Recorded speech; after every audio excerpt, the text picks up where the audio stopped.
In this video, I discuss Half-elf in Dungeons & Dragons. Welcome to my channel. I focus on tabletop role-playing games, video games, and science fiction. The Player's Handbook mentions half-elves, but it never mentions other possibilities, like what happens if a half-elf has progeny within a human. So would you end up with a quarter elf? Or the reverse, could you end up with a three-quarter elf, and then we get into all this difference in the races. Lindy Beige, who has a very popular and somewhat humorous channel and talks about a bunch of things, brings up some interesting questions. And it says, are half-elves sterile? Now this is an interesting idea because it solves some of the problems and that why you don't see other mixtures like three-quarters elf or one-quarter elf, because it means that half-elves that elves and humans can produce progeny, but they're sterile, just like a horse and a donkey produce a mule, that a half-elf never has progeny, which would change their outlook on life because they could never have anything to pass on, which would also explain why both humans and elves look down upon half-elves, at least with their children. They don't want, an elf doesn't want any of their children to marry a human because it will be the end of the line. They would have no fertile progeny. And the same thing is reversed with why humans wouldn't want elves in there.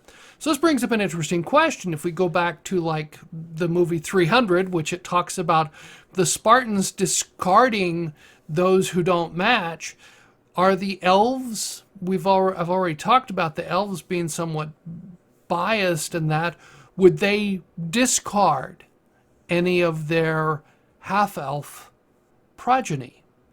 Because they're not as welcome by the elves, so at least you could argue that perhaps some of the half-elves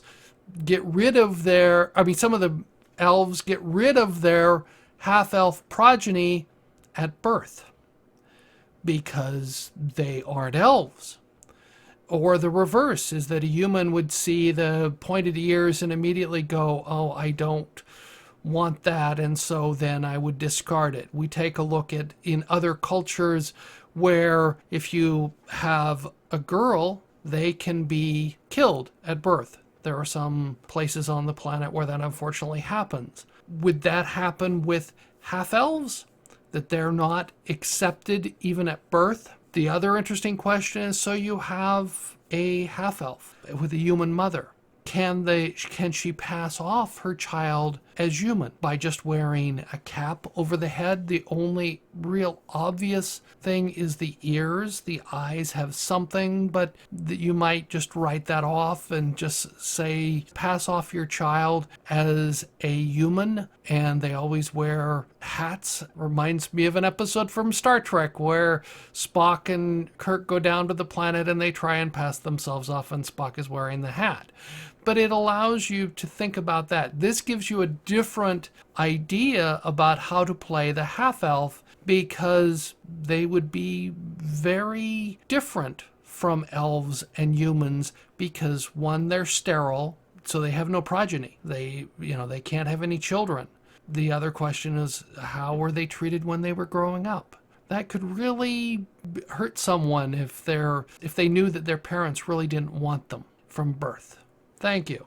I look forward to learning what you think about this video. Let me know in the comments below. I appreciate all your comments. If you like the video, give it a thumbs up. If you don't like the video, give me a thumbs down. I appreciate both forms of feedback. If you're new here and would like to subscribe, you can click on the icon on the left. If you're interested, there's more content on the right.